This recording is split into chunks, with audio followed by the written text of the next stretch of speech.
Hello there. Ever tried to dig deep to get the message behind the ink of the word? Well then, welcome to our Bible study series. I am Bisola and this is Devotional Diaries. If the altar's where you meet us, take me there. What you need is just an offering. It's right here, my life is here, and I'll be a living sacrifice for you. You're refined, the refiner. I wanna be consumed, I wanna be tried by fire, purified. You take whatever you desire, yeah. Lord, here's my life. I wanna be tried by fire, purified. You take whatever you desire. Lord, here's my life, yeah.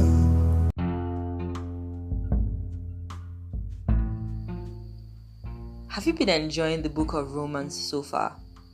I think we're beginning to get into the juiciness of the book of Romans, really. If I had to give this this segment today, a topic, it will be the fuss about the law. How does that sound? The fuss about the law.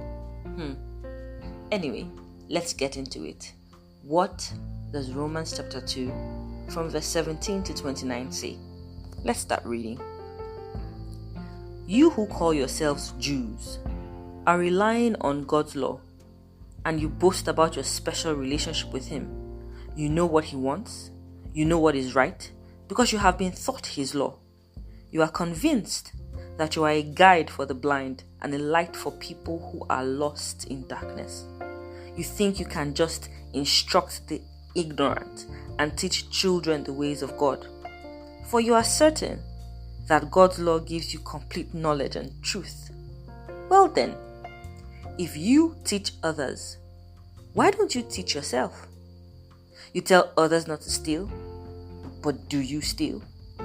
You say it is wrong to commit adultery, but do you commit adultery?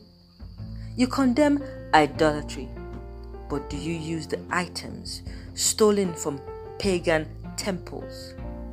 You are so proud of knowing the law, but you dishonor God by breaking it. No wonder the scriptures say, the Gentiles blaspheme the name of the Lord because of you. Where do I begin with these Jews, these Israelites, the special people chosen by God to be a representation of the restoration of the lost fellowship that God has always wanted to have with the human beings? So God chose them and gave them the law to guide them. He gave them this law as a covenant people with Him, so that everyone else can know that He has a fellowship with them. If you look at verse 19, it says, you are convinced that you are a guide for the blind and a light for people who are lost in darkness.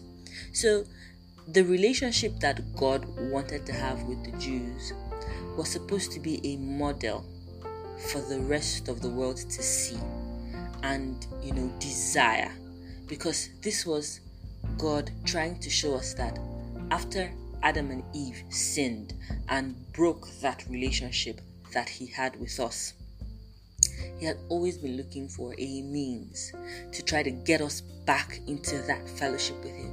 And so He chose a people, the Israelites, descendants of Abraham, to be His special people and to show the world how He wants us to have a relationship with Him and connect with Him on a deeper level, on an intimate level.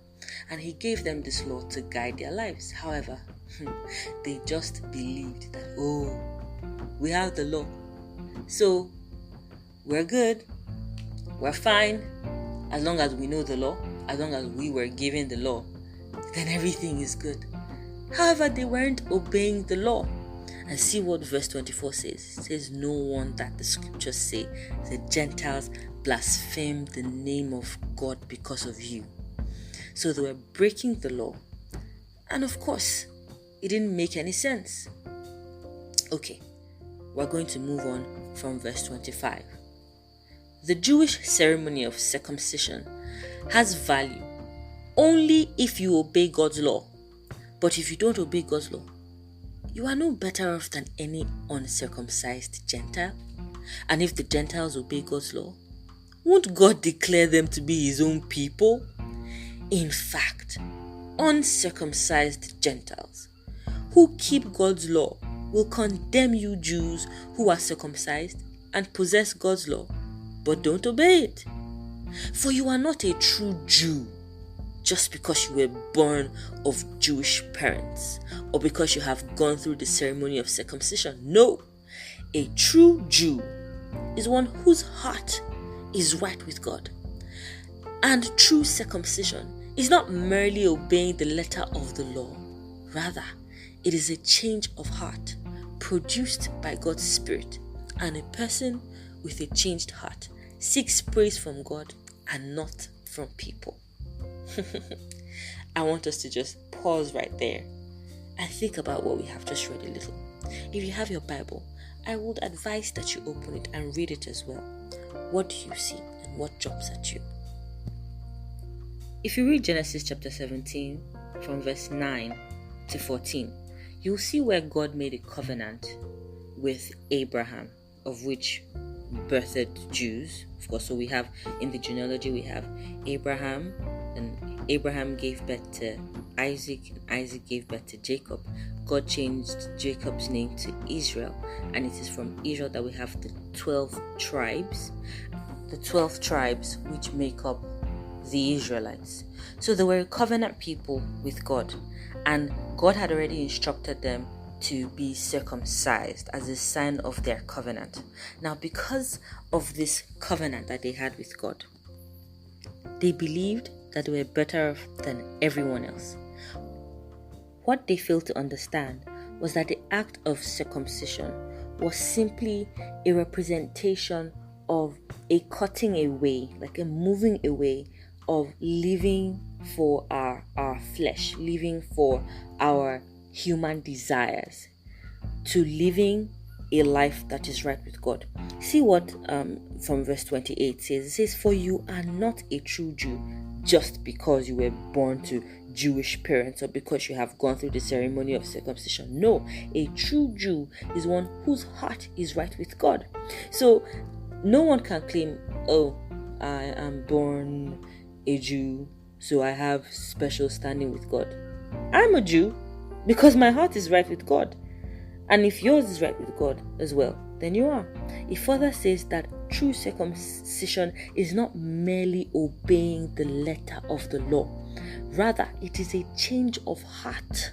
A change of heart. I think that this is very, very, very key. The real meaning of circumcision is a change of heart. And he emphasized here that this change of heart doesn't just happen by yourself. It is produced by God's Spirit. Can you see that this is actually getting very, very juicy? And a person with a changed heart seeks praise from God, not from people. Because this person is now living for Christ, is no longer living to please people. Oh, this is awesome. We are going to enter chapter 3 in our next episode. So stay tuned. God bless you.